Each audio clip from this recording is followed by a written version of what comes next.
How many days of the year are you on the road since you're supporting candidates in almost every state? Let's see. Between that and the trainings and the organizing, I'm going to say about 3 days a week, which comes out to about 150 days a year. So it's roughly around there. Yeah. What can be done to help representatives like our Gene Taylor make better decisions when voting? Okay.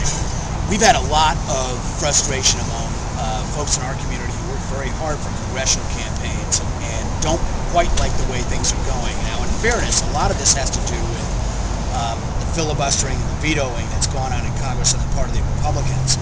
But the fact is we're beyond the days where we can just elect somebody, work for somebody in office, and expect them to do whatever we want.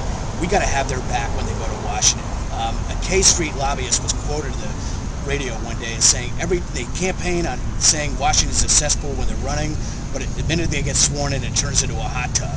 And if you want to prevent that from happening with your congressional representative, you need to be there with them when they go to Washington, so that they A, remember why they're there, and B, don't lose touch and lose sight of what the voters really want in their districts.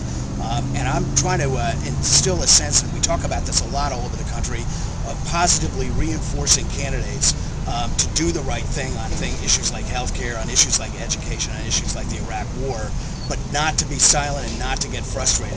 Because if you do that, you're giving them and keeping their political courage up to do the right thing on these issues, instead of letting them fall into this trap of having a network of lobbyists or leaders that force them to vote differently.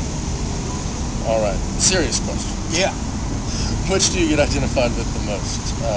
Jimmy Dean of the Smoked Sausage, yeah. Howard Dean, your brother and the party chairman, or James Dean? Yeah, well, probably Howard more than anything else, just because I look like him and I sound like him a little bit.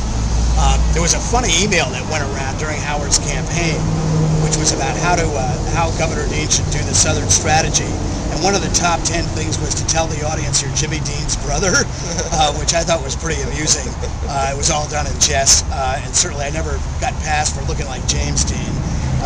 So probably mostly Howard.